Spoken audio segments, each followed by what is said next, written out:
Hi, welcome back to another lesson. Hopefully this will be the only strumming tutorial that you will ever need. And at the end of this lesson, hopefully you will have a strong, natural feeling rhythm in your strumming hand that will enable you to play any rhythm that you come across in any pop, rock, blues song that you can think of. We're going to get you there, and we're going to get you there easily in two simple steps. First of all, we need to realize that all our beats, all our strong beats for every piece of music fall on a downward or a forward motion. Nobody ever in the history of ever has tapped their foot, hand, head upwards to a beat of a song. Nobody feels the beat like that. It's always a forward, downward motion. And we use that to our advantage with our strumming because our strums will always land on a downstroke on the beat.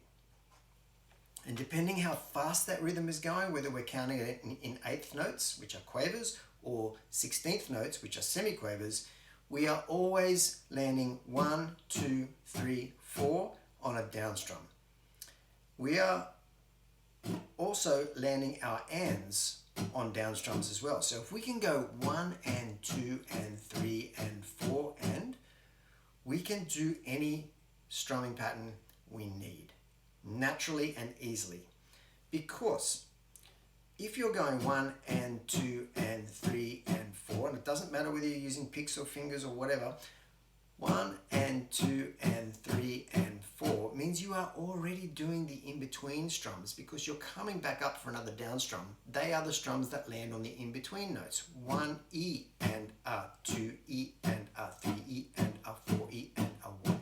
All you have to do is contact the strings on the way back up for your next down strum. So you can go 1 E and a, 2 E and a, 3 E and a, 4 E and a.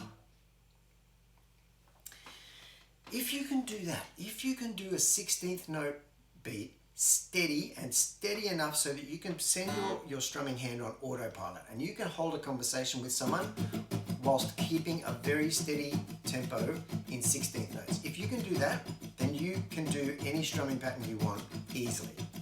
It's just a matter of missing the strings sometimes to achieve the strumming pattern that you want to hear. Now, if that sounds a little bit too, vague, follow these rules. Start slow. 1, 2, 3, 4. So with eighth notes, what we're going to do is we're going to have the and, 1 and 2 and landing on the upstrums. Okay? So we're just going to take it back a step from the 16th note pattern for those of you that are kind of, a little bit unsure about this. So if you go 1 and 2 and 3 and 4 and,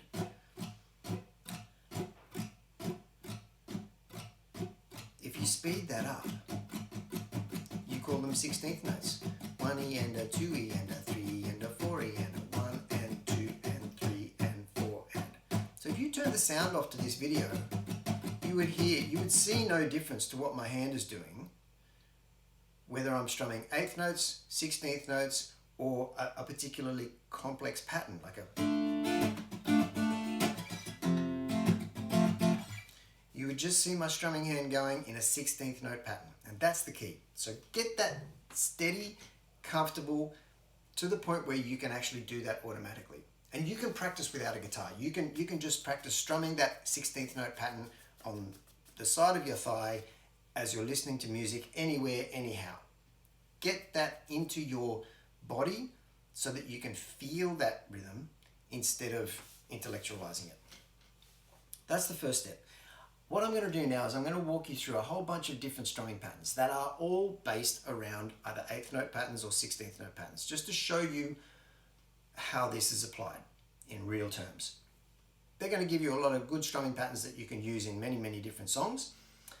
They may not be dead on accurate to the original song, but that's not the point. The point is you can see how these strumming patterns can all get mapped onto 16th note grids. So let's start with an 8th note pattern because it's nice and easy, and we're going to do Stand By Me. And again, not the original chords, but that's not the point. We're going to do C, A minor, F, and G. And we're going to strum like this. So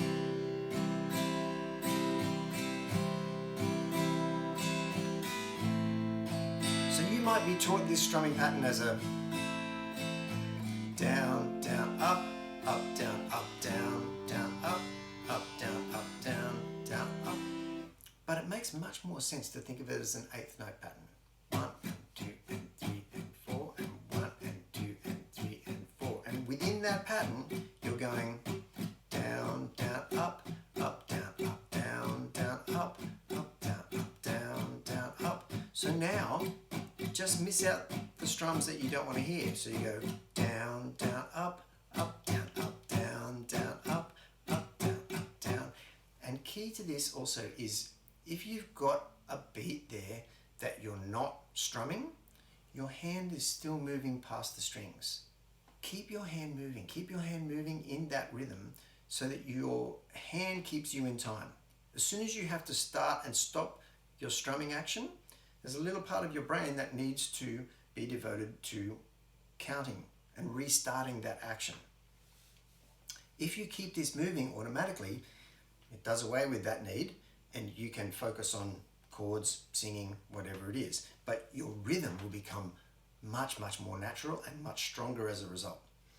So, down, down, up, down, down, up, down, 1 and 2 and 3 and 4 and 1 and 2 and 3 and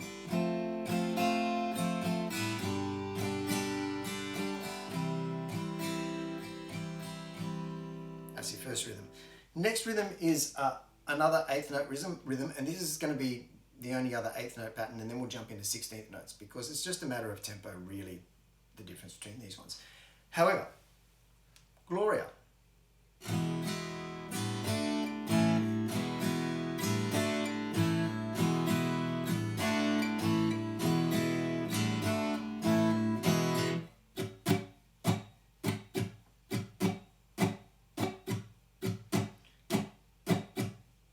Without the sound, my hand is still doing this. 1, 2, 3, 4, 1 and 2 and 3, 4, 1 and 3, 4, 1 and 3, 4, 1 and 3, 4, 1 and 2 and 3, 4, 1, 2 and 3 and 4. Get the idea?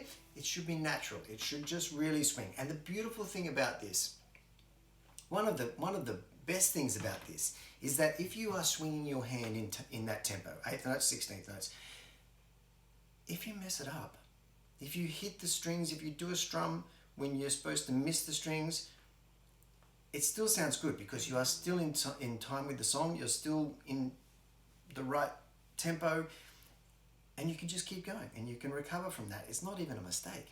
It just means that your strumming pattern, although it may be a little bit loose because you hit the strings when you meant to miss them or whatever, it's much more natural. It's much more natural, and you're not throwing yourself out by thinking, oh my goodness, I've messed up that strumming pattern. Forget it. Keep the tempo, keep the rhythm, forget about the strumming pattern. The next pattern is 16th notes. So instead of going 1 and 2 and 3 and 4, we're going 1 E and a 2 E and a 3 E and a 4 E, and we're going.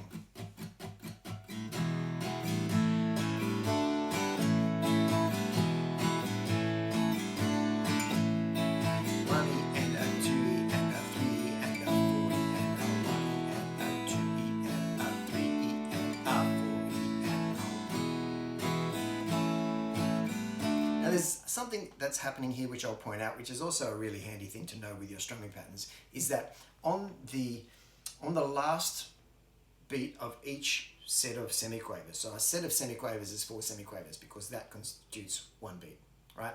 So 1 E and A, that last A, as you're changing to the next chord, you can lift your fingers off, still strum all the open strings, and then you're landing on the next chord on the first semiquaver of that beat, or on the beat. So you're going 1 E and A,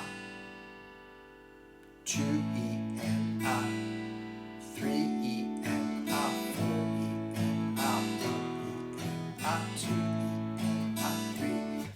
you listen closely, you'll find that a lot of players do this, and it sounds perfectly fine because it's a very, very short strum where you're just hitting the open strings, and it keeps your rhythm going. It keeps that strum going. Rather than stopping and trying to make it as neat as possible, it keeps your strumming rhythm going and sounding continuous and good.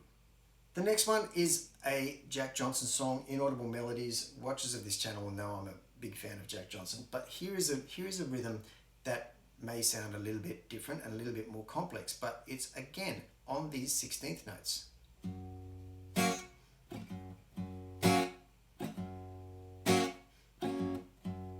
So we're going down on the first beat, right? And then you're going down on the second beat. 1 E and a 2 E and a 3 E and a 4 E and a 1 E and a 2 E and a 3 E and a 4 E.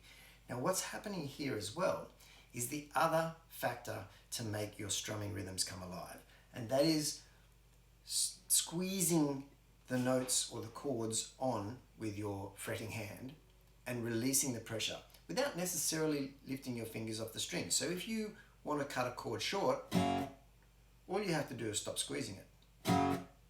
You don't have to muffle it with your strumming hand, just stop squeezing it, but don't take your fingers off the strings.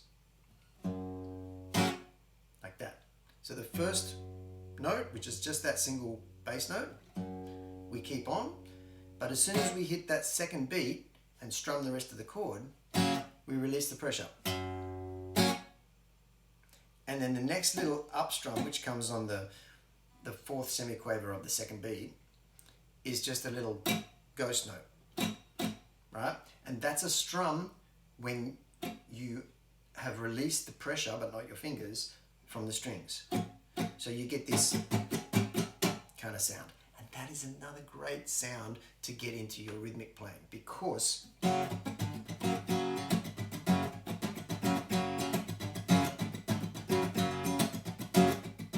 it makes a rhythm come alive. It puts a lot of kind of extra, not messy, but a lot of extra ghost notes, I guess you'd call them, in your strumming pattern.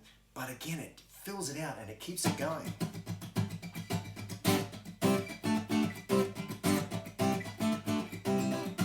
Right? That's Inaudible Melodies. And because I'm playing with fingers, it was easier to do that bass, then a strum, and then a little rake up with that, but you can absolutely do it with a pick.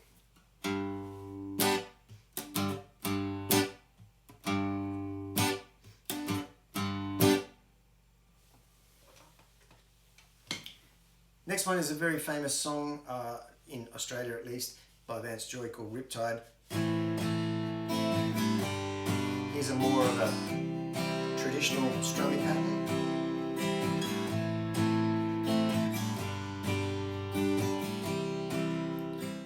Key to making this rhythm sound good is that third downstroke. So you're going 1 E and a 2 E.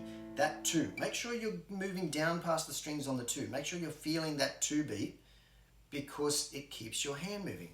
1 E and a 2 E and a 1 E and a 4 E and a 1 E and a 2 E and a 3 E and a 4 E and a 1 E and a 2 E and a 3. And it gets your hand down there ready for the next strum, which is actually an upstrum. It all makes sense, right? Another cracking rhythm is Mr. Jones.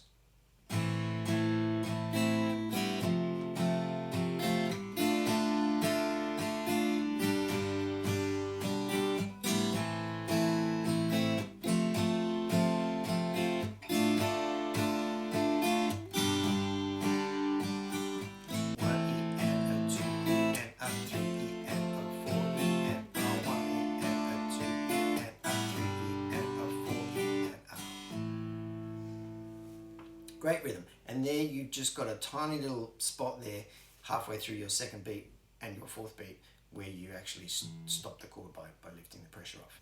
Next pattern is Highway to Hell by AC/DC.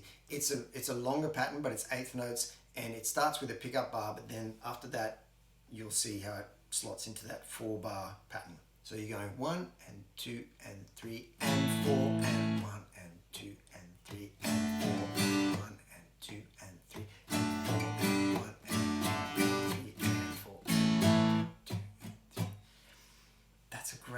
get into, map it to your eighth notes. Flake by Jack Johnson, a great exercise in squeezing these chords on. So you're squeezing them on until you hit the second beat. And then you're stopping by just releasing the pressure. And you're keeping those on for the next couple of upstrums. The second one of those two upstrums. Squeeze, release, squeeze, squeeze, and hold. Right? So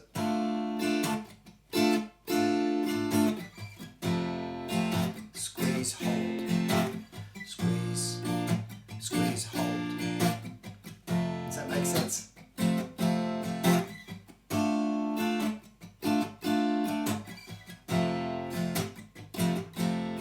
And Jack Johnson songs use so many of these ghost notes in his strumming, and it makes his rhythms sound so funky and so groovy and so natural.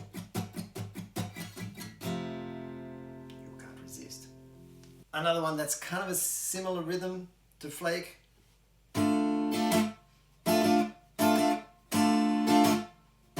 Everyone knows this. You'll notice that I'm trying to keep my fingers moving as we go through that, because you can absolutely just go, but it doesn't feel anywhere near as natural. So if you can get this and do the, and those little ghost notes sound great if you happen to put them in.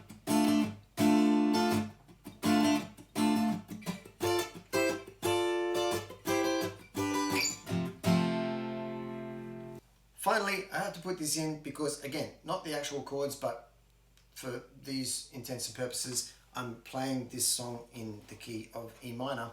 If you want to work out, if you want a lesson on how to play this song as a fingerstyle,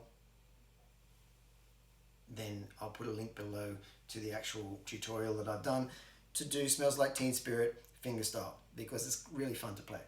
But the intro rhythm and the chorus is kind of where it's all at.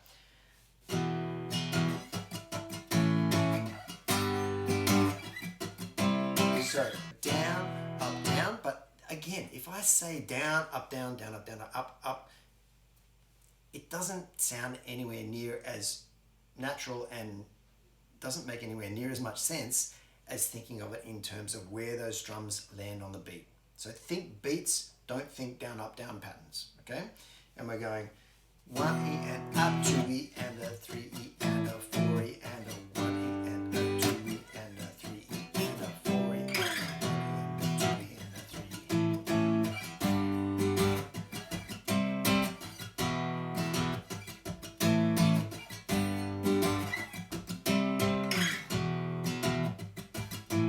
And again, you should be able to play this without thinking about the rhythm.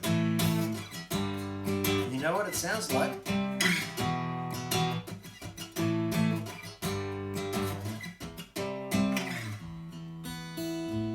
this is the reason why I've put it in this key, so you can do this with your open strings. And this.